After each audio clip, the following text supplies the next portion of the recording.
Everyone, this is Candace. Welcome back to day 23 of my 100-day health challenge. I am 2 days away from my 25-day quarter goal, and I'm super excited to see what happens in that amount of time. I've already had quite a bit of success, but it's definitely been a fluctuation with being sick last week and then, slowly building these habits and then still being kind of exhausted right now, recovering, but still trying to maintain the things that I need to do. But it's been good. It's been good. I'm developing slowly different things to keep habits, healthy habits for, and trying to replace ones that are not as healthy. So just as a heads up, I'm gonna be traveling this fall break. So we have a fall break at school and it's longer than usual. So I'm actually gonna go visit family. I'm gonna go visit my parents and stay at their house, and then I think my trip is going to overlap with my brother's family being there a little bit, so that'll be really fun, and I'm really looking forward to it. So but anyways, because of that it's going to be a bit more sporadic and probably some different times because of the change in time zone and everything, which it'll work. I'll still put the videos up and everything. Just be aware there's going to be a bigger shift than usual. Also, I have 2 travel days, and travel days make it really difficult sometimes to, complete a video. Because I want to make sure I'm still sharing with you all. So just as a heads up, I'm going to find some creative ways. I think tomorrow, because my flight is so late in the day, I can do an early video and everything. But just so you know, but as I was thinking about traveling, especially where I was sick and haven't been able to really do any packing much, and I'm kind of unprepared completely. Fortunately, it's a short trip, so I don't really need a ton of stuff. And I'm pretty well into a routine these days from how much I've traveled. So I know, and I'm also a procrastinator when it comes to packing. I hate packing early. I mean, I literally was going on a basically 2-month trip, about 5 to 6 weeks, almost 2 months, not quite, but I literally the night before was still packing. And so it's not good habit, but and I try not to do that. I mean, I had all the stuff ready to pack, I just couldn't pack it yet. There's just this block of I can't do it yet. But so anyways, have a pretty good routine, and I'm only going for I think it's 5 or 6 days at most. And so I am leaving out tomorrow late at night, so I only can get there and then just, be there during the day. So, but what I've been thinking about as I've been getting ready for my trip, especially because I know this is a critical time for me to be keeping up my health, especially where I was sick last week, I am thinking of ways to help myself when I'm traveling. So how do we maintain health goals when we travel? Because that's a big thing. I've had some of my best health experiences on long trips, and I've also had the worst health experiences by going on trips. And so it's this mixture of, you can either do really well and keep your habits, if not improve them, or you can go completely opposite way and do all these things that are just not great. And it's so it's finding ways, tips and tricks kind of to try to make traveling and maintaining healthy habits easier. So as I've been thinking about this, I've been thinking about some of the habits I've always done in the past, but that could be modified to really anyone, but how we can eat well, sleep well, exercise, all the things, even when we're traveling, no matter what kind of travel that is.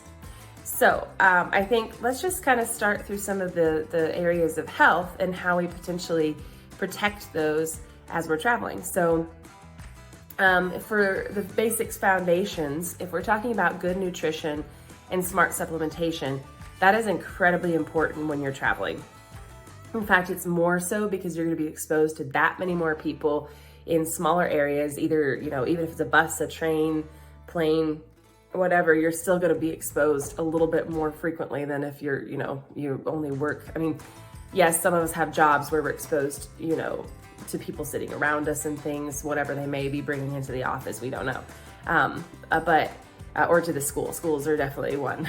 Teachers are always needing immune support there. But I think what's very important is to not be scared to bring the things you need.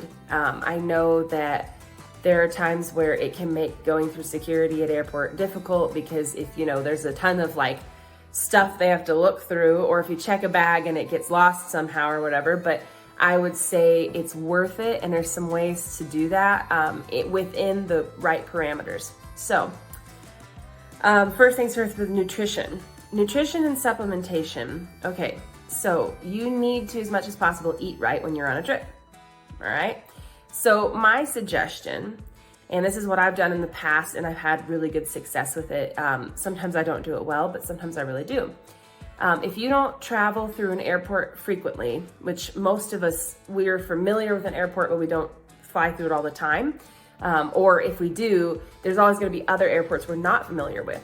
So if you're going through an airport or even a bus station or a train station, look it up in advance and know what kind of shops are going to be nearby you, either in, I would suggest don't go, if you're going on a plane, don't go get anything to eat before security, because a lot of times they don't like it when you bring food through.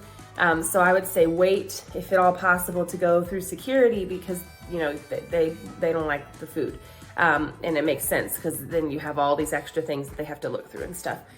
So I would suggest, one, bringing snacks, okay? Bring what you have been eating, okay? So don't go on a trip. And so for example, if you have this protein bar that you've been really having success with, or you make homemade, like little protein balls, or you have nuts or cashews of some kind, or, dark chocolate. I take dark chocolate on my trips so that I always have something if I'm wanting something sweet that for me, and I have super dark chocolate, so mine's like usually no, and never under like 70% for the most part. So it's usually more like 90 to 95. So think through that, like, is there a replacement that you're using right now that helps you? So if you have a snack that that you probably can't find anywhere, or even if you do, it's going to be super expensive,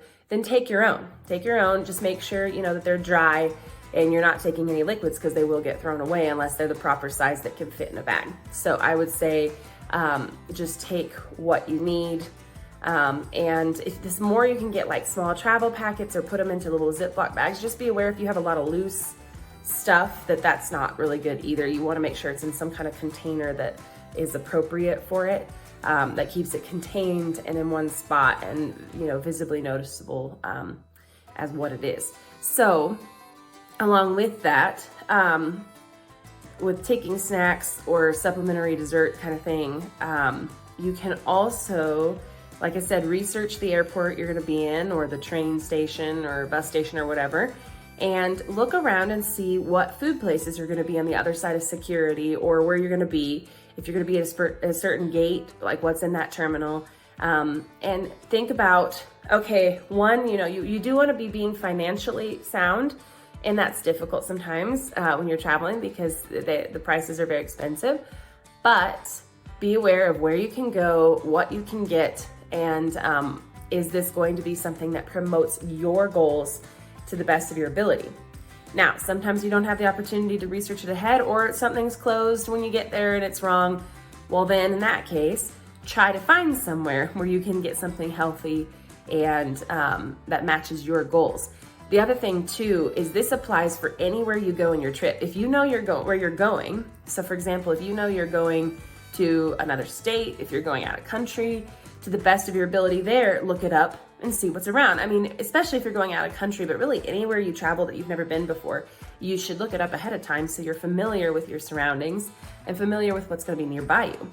But that applies especially for food, but even financial health, because you want to make sure you know how much money am I going to need at these places on average.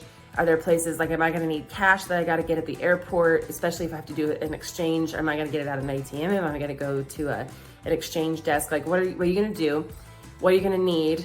is this a place that has like a lot of street foods, which are going to be homemade and a lot of times better? Does this place, like if you're going somewhere, does it have a marketplace? If you're going to be there a longer time, is there a farmer's market? Is there a marketplace that's going to sell fresher food that you know that you can use? Or you're going to have to go to restaurants, and then what restaurants are available. And then again, if there's no indication of what that's going to be, or you're just not even sure where you're going to go, then that's okay. Just when you stop somewhere, like on a road trip, when you stop somewhere, then just look for the healthiest thing that you will match your goals, your health goals on the menu.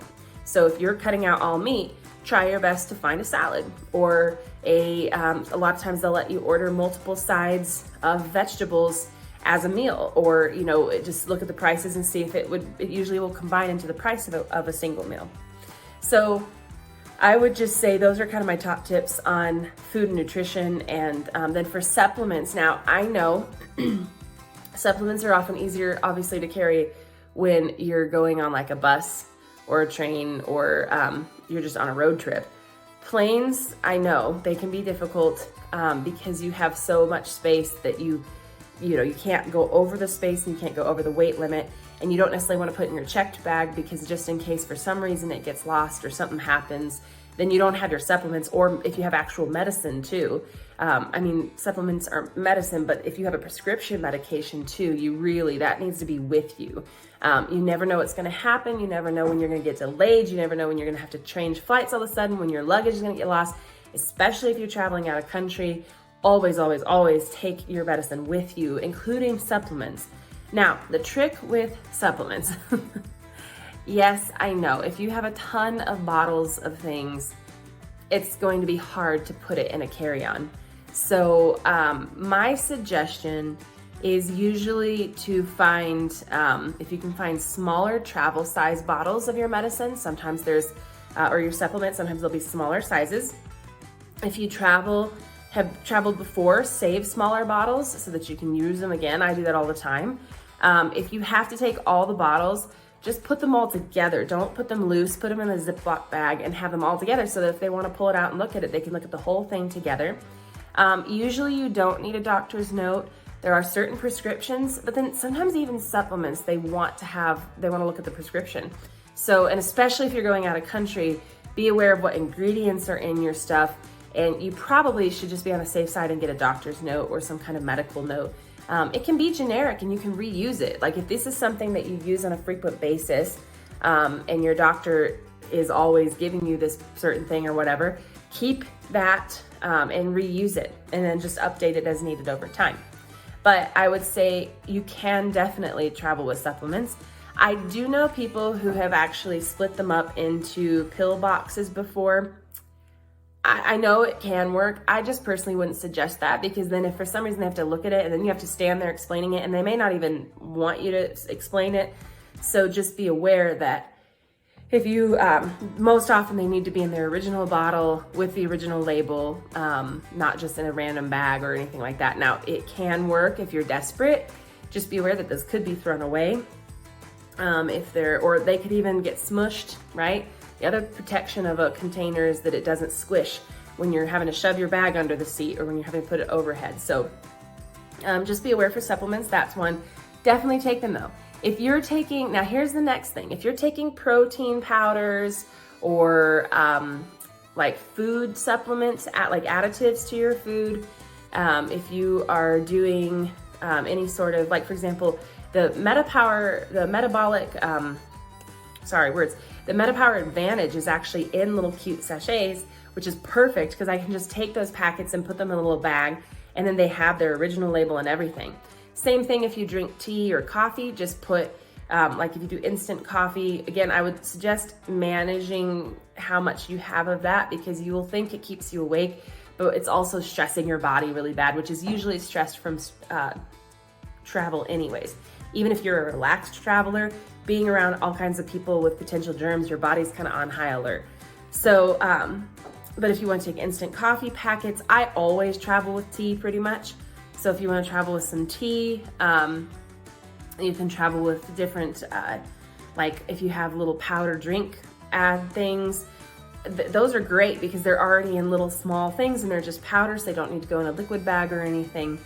I would say that if you don't have that, again, try to find a container that looks more sturdy, and you're not gonna get powder that poofs all over your bag, and then you have literal like powder everywhere. But also that way, if they need to look at it, they can just pull it out, see it. And again, it may be a homemade label. I mean, do the best you can. I know you can also, another thing you can do is you can print out a label of the product that you're using and then attach that to a smaller container. That way you're seeing the label of what it is. And, you know, then it's up to them from there. Usually they're very nice. I mean, they're busy and they're brisk and they're getting you through, and they're, you know, sometimes it feels like they're yelling at you or whatever. But I mean, their job is hard. They have hundreds of thousands of people coming through in days and weeks, and they have to deal with really keeping people safe. And so I would say give some grace there too, and just do your best, and just let it go. If it bothers you, just don't let it bother you. It's okay. They're not yelling at you because you're incompetent or anything. It's just that they have a certain thing they got to get done. They got to get you through. And again, usually I don't have any problems with the stuff I bring because I try to put it all in individual packing so it can be easily taken out.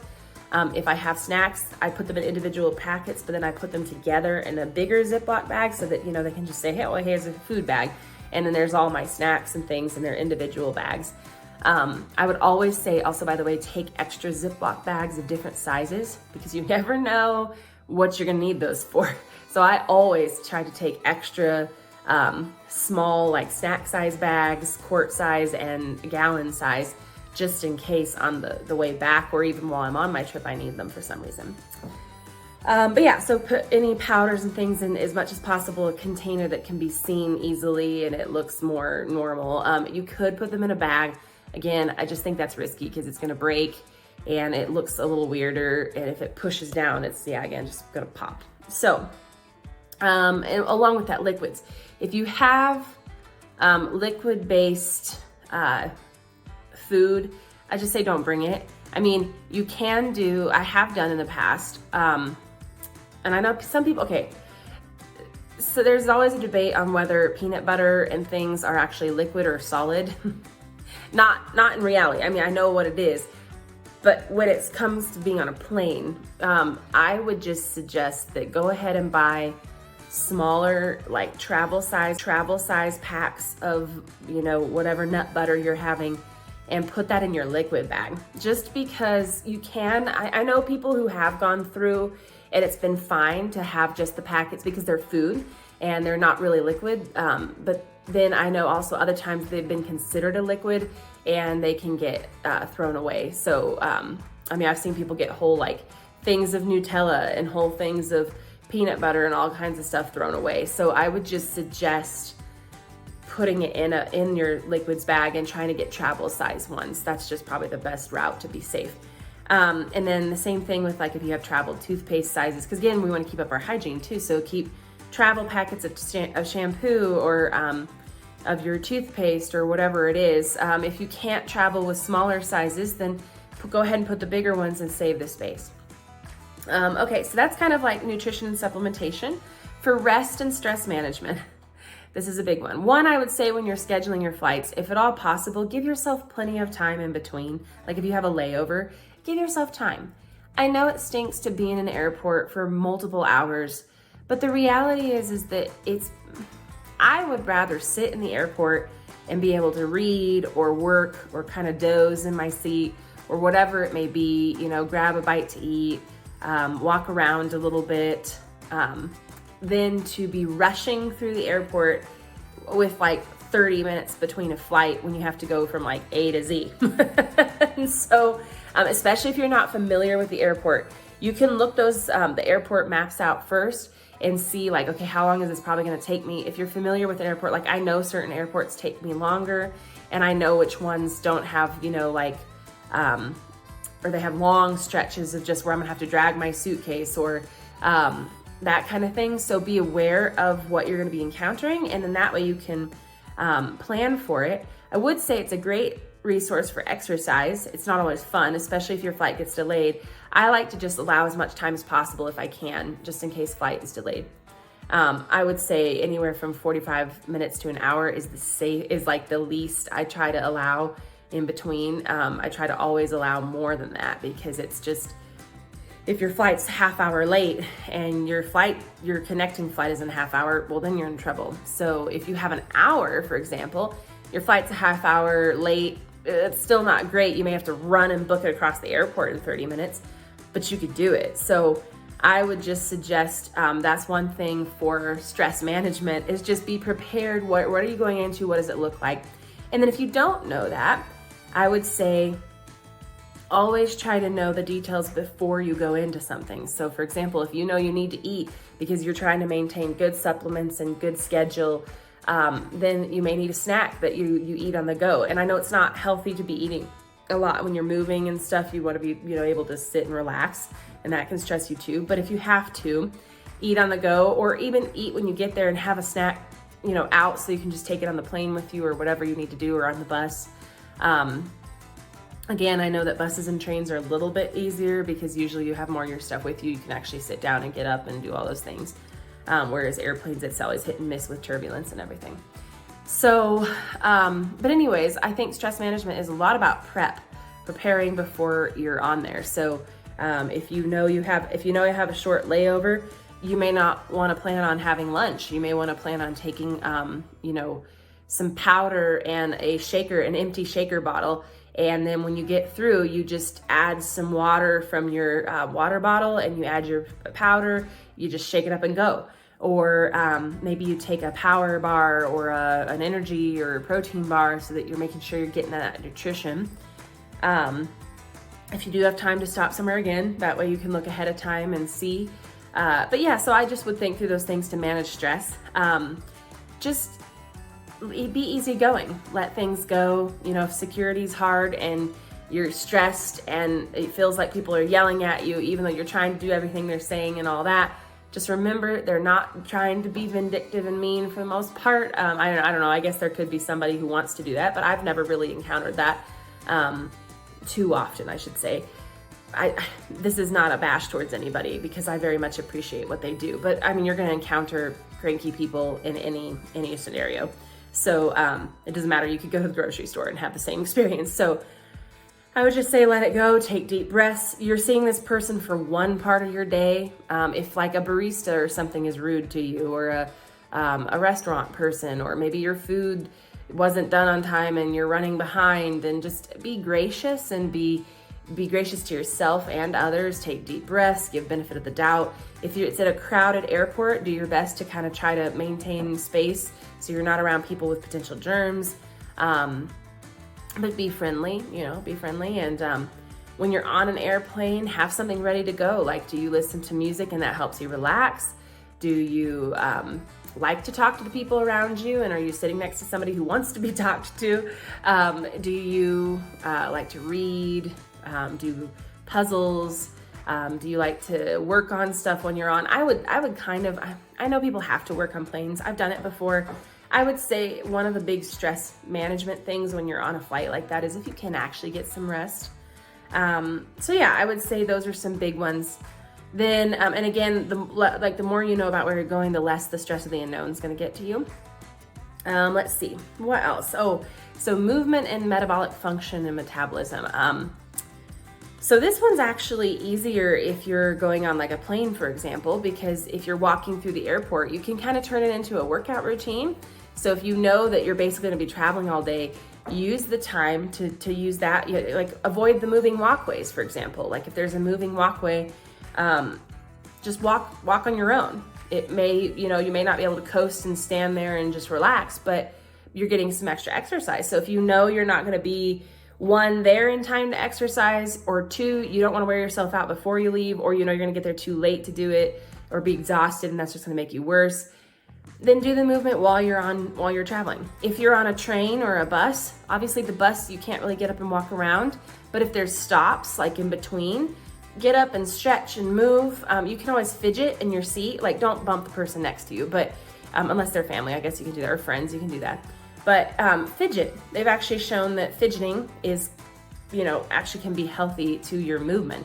It's better than just sitting there, just not doing anything. Or, sleeping is good if you need it, but again, if you're wanting to get some movement, you can still do that sitting there, like move around, especially if you're on a long flight too. Stretch your legs, get up. I know we don't like to make people get up and we don't like to be made to get up, but if you need to move around, just do it anyways, right? It's good, especially on long flights. That also helps protect you from, especially if you're overweight or you have different health conditions and concerns, you need to be stretching and moving and being careful, because you can also get deep vein thrombosis kind of stuff. I hope I said that right. But basically you can have issues with blood clots and things.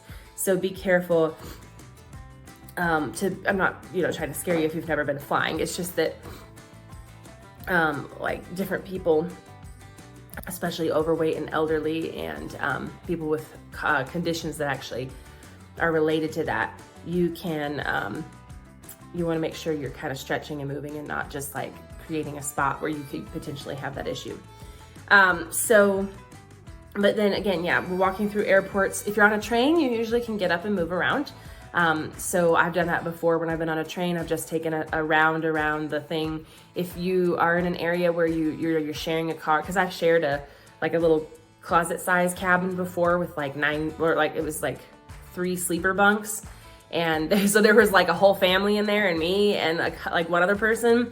And it was open just out to the rest of the train. And so if you're concerned about, the family was super nice and everything, but if you're concerned about your luggage or anything, like we literally had to lug all of our luggage onto the train and put it underneath our things or on our bed even, because we were on a long train. It was a sleeper train. And so in that case, you may not want to walk too far, because you want to be able to be close to the vicinity of either where your group is or where your luggage is. It's like the airport, you don't want to leave it alone.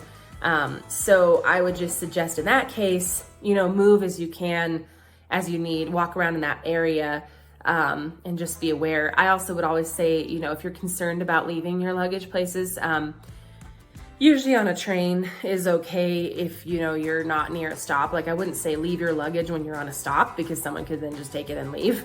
And I'm not trying to, distrust people, but you got to be careful too. Especially if you look like a tourist. You're kind of probably a target. So for money, because you're probably going to buy, touristy items and souvenirs and everything. So I would just say my suggestion would always be have a travel lock. I know that there are universal keys, but usually if you have like a TSA one, okay, I'm not saying that there can't be a time where somebody could still get something and, if they have heavy duty pliers or something. I just would say that in order to maintain, like if you want to go on a walk while you're on a train just down the way, or you have to go to the bathroom or something and you have to leave your bag, I would say take what you need to, or combine bags, like combine purse or personal items or safety stuff down into a bag that's locked. And then that way, that deters most if you were going to have an issue, and then you don't have to worry about it as much.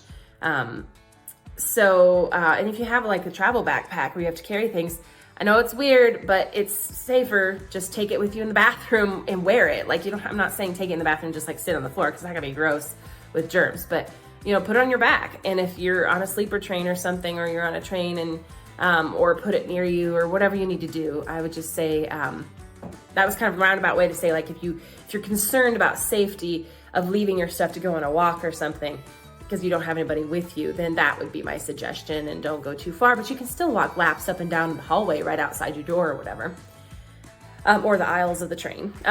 With airplanes, obviously they're not going to let you continually do exercise, because that's just it doesn't work on a plane. You just don't have that space and time and movement and as much. Plus if there's turbulence, they're going to tell you not to get up. So I would suggest, doing some stretches and some maybe movements while you're sitting there, stretch it out, relax, but stretch and be moving. But in the airports, that'll be especially helpful. Again, know where you're going, like know if there's trails around your hotel, or know if you're like in downtown where you can walk around, or if you're going to a farmer's market, or even a museum, take the stairs instead of elevators, all those fun things that you can do to keep up your movement and metabolic function. I'm not thinking I'm gonna leave it at those right now, because I know this is getting longer. The other thing I would say is, if you know the people you're going to be staying with. So for example, I'm going to visit my parents. I know they're going to ask me ahead of time, like, what kinds of stuff are you eating right now? what can we do to help you on your health journey? And in return, I'm gonna be doing the same for them. So I'm gonna say, well, if you guys are okay with this, these are the things that I've been eating. These are the things I think I can eat. Would you be able to eat this too? And I can actually make, if you get the ingredients, I'll make us all dinner. Or here, I'll pay you back if you get these snacks or these resources. So for example, if I have a ton of stuff here that I don't have there, I'm gonna first see, okay, do you know if your grocery stores have them or not? If they do, then that's great. If they don't, because a lot of places are gonna have different things, then you might wanna ask them if they're willing to help you find an alternative, or you could always look on like Amazon or something and try to get it shipped there. So if you know the people, like if it's friends or family, I've done that before. I've shipped things ahead. Or like if, for example, if you know you're gonna be on a trip and you know you have like an order, like a recurring order, then go ahead and change the address to a travel address and say, my travel, like whatever your name is and travel address, and just like keep that saved so that then when you go to checkout, you can always click, instead of like, you can click home address or travel address, and then just, it can go straight to your friends or family, and then you don't have to worry about it. So those are kind of some of my suggestions. I think friends and family are more than happy to help you out if they can. But also think about, like, ask them, there's nothing wrong in asking people you know and love, or even calling ahead for restaurants and things and just saying, hey, these are my nutritional needs. Are you able to meet these? Or how are you, like, what are you doing? So for example, if you're visiting family, if you probably know a lot of what they make already and what they eat. And if that's not conducive to your diet, to your nutrition and everything, it's okay to say, hey, I'm doing this. They care about you. They love you. They'd rather hear about what you need and find a way to compromise, whether that be, okay, yeah, I can eat this recipe of yours, but not this one. And then they're probably gonna be like, okay, that's fine. We love that recipe too. We'll make it anyways. Or suggest, hey, if you buy the ingredients, I'll fix it for you and cover the labor so that, you know, I know you were gonna fix something anyways, but hey, what if I fix it for you? And then you get to try out one of my recipes. Or when you're there, say, hey, can I go shopping and cook for you all? Or can I go shopping with you to do this? Or whatever the case may be. And then if the worst case scenario, you're visiting someone you don't really know and there's nothing that you can easily eat that fits in your diet, don't insult people just for that sake. I'm not saying don't be healthy, but a day or so of eating something different, unless it's an actual allergy or a big concern, just go ahead and do it. Just go ahead and eat it, enjoy it, and realize that it's also part of the fellowshipping with the people around you while you're eating and talking and having fun. So, all right, I think I'm gonna leave that there because I don't want to make this too long. But I thought that would be fun. It helps me to process it through, think about the things I do. There's lots more things I could talk about. I do take essential oils when I travel, a lot. I've taken them out of country and everywhere in the world. As long as they fit in your travel bag, and then you're fine.